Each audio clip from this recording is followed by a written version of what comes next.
Welcome back. The violence in Manipur continues. The house of a Congress MLA was set on fire on Sunday. Now, two villages in the Sugnu area of the Kakching district were also set ablaze. The Home Ministry has appointed a three-member panel to probe the violence. Home Minister Amit Shah also appealed for peace and requested locals to lift the blockade so that food, medicines, fuel and other necessary items could move easily. After Shah's appeal, what we are learning is that the tribal committees have lifted the blockade on the NH2 highway.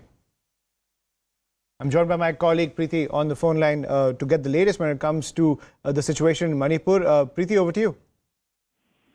Yes, you see, in the recent times, like at least for the last 2-3 days and almost we can say a week, there are certain incidents being reported from Sugnu in Manipur, and which is Sugnu is actually a border area of Churachandpur. So we can see that a lot of violence has been reported from this area, and recently about they tried to harm the house of the Indian National Congress MLA of Sugnu Assembly constituency, Kangujam Ranjit, and along with that, 200 more houses were set on fire by suspected militants at Sero in Kakching district. Let me tell you, Sugnu is a border area between Churachandpur and Kakching.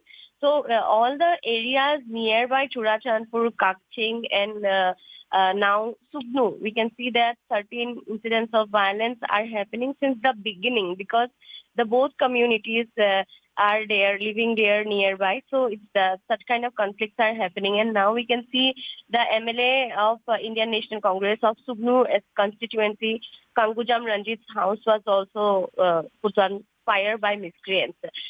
So there are the sounds of gunshots, bomb blasts and snipers also heard as stated by the locals. Now a committee has been formed and it has been tried by Union Home Minister. It has been since the beginning. He has tried to solve the issue between the two communities, if not solve at this point of time, but at least try to investigate why such kind of violence is happening, because one community is blaming the other community again, and there is this blame game happening between the two communities, the militants and again the armed personnel. So a committee has also been set now to investigate about what happened in Sugnu, and even then we can see that there are a lot of resentment in the people, and they're at places they are trying to block the way the armed personnel are working. They are trying to stop the people from taking the relief materials. We also saw that earlier the national highway was also blocked after Union Home Minister urging them not to do that by telling them that their relief materials will reach their own people at some point. They have lifted the blockade. So certain things are being reported even now from Manipur, although it's slightly better than what it was at the beginning of May.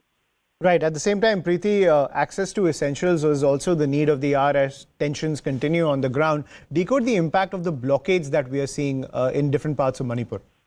It's huge actually, because not just the blockade, the situation that is happening now because of the violence, it's been more than a month, if we remember, that internet is banned in the state, for which the students are at the receiving end at the for most things that we can say, because students are not being able to get back to their regular classes, which is taking them back in time, which they cannot afford to do so at the time when everyone is actually moving towards development, trying to look for better opportunities.